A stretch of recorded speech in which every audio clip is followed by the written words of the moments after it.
Assalamualaikum warahmatullahi wabarakatuh. Pada kali ini kita akan coba mereaction rumah gadang ikon budaya Minangkabau. Jadi bagaimana rumah gadang ini merupakan ikon budaya Minangkabau yang mana channel ini diperkasai oleh TV3 Malaysia di rumah adat Minangkabau dengan korelasinya dengan rumah adat Minangkabau yang ada di Malaysia. Inilah TV3 Malaysia yang berkunjung ke Pagaruyung. Mari kita akan saksikan reaksi saya kali ini di Putra Duanto Reaction. Selamat menyaksikan.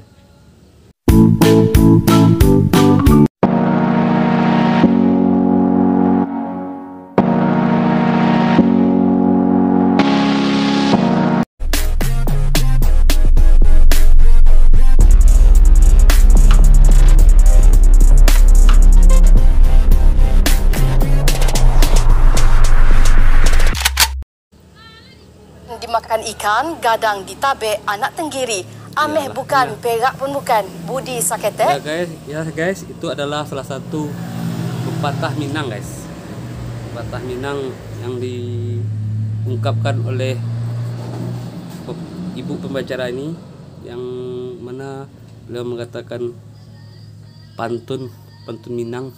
Ya, bagus sekali guys. Rang hargai. Demikian antara teras adat pepatih yang membawa maksud mendalam hubungan erat sesama manusia. Kata-kata itu menjadi pegangan masyarakat Minangkabau sehingga kini. Azaria Tagaya yang berpeluang ke Padang, Sumatera Barat baru-baru ini mendalami sejarah budaya Minangkabau di sana. Antara ikon budaya yang melambangkan Minangkabau pastinya rumah gadang. Inilah kunjung rumah gadang guys. Kunjung rumah gadang ini sama dengan tanduk kerbau.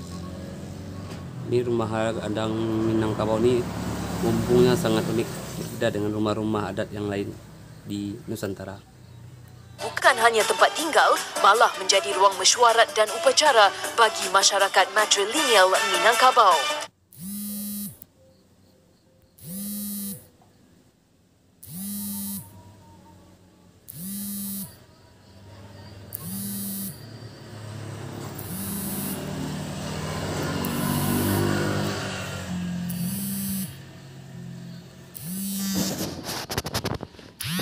Rumah gadang dimiliki oleh wanita sesebuah keluarga dan hak milik diturunkan daripada ibu kepada anak perempuan.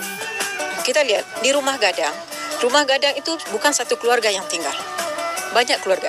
Seperti rumah kita ini yang dijadikan pusat dokumentasi ini, ruangnya ada 9, berarti bilik ada 8. Karena ruang ke tengah itu jalan ke dapur. Jadi ada 8 keluarga yang mendiami. Biasanya yang lama tinggal di rumah gadang, itu yang perekonomian kurang mampu.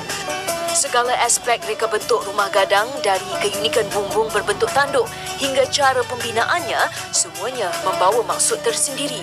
Contohnya tiang struktur rumah gadang Sangat indah sekali ya guys, rumah gadangnya. Sengaja dibina tidak lurus. Tingkap dan pintu juga sengaja dibuat tidak selari dengan lantai rumah dengan ukuran berbeza. Ini menjadikan rumah gadang lebih stabil dan kukuh jika dilanda gempa.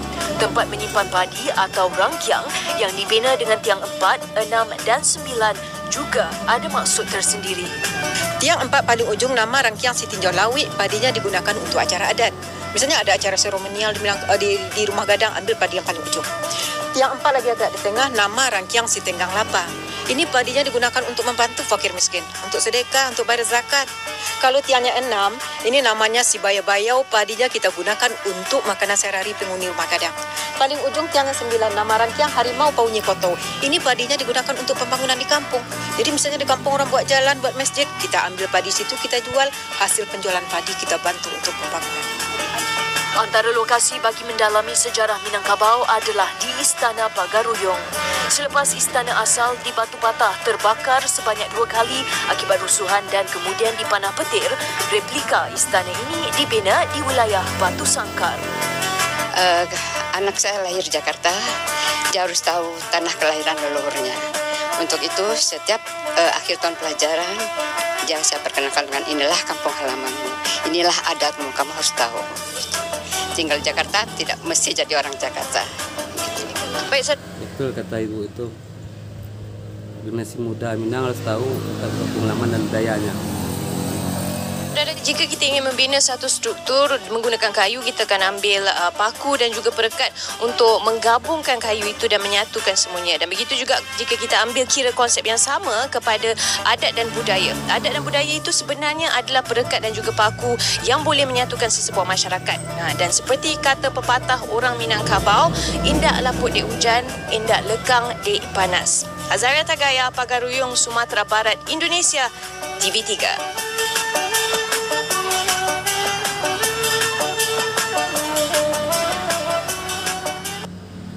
Jadi guys, itulah video reaksi kita, yaitu rumah gadang ikon budaya Minangkabau. Jadi makna kata tadi, tidak lapuk di hujan, tidak lekang di panas, itu adalah pelestarian akan budaya alam Minangkabau itu sendiri.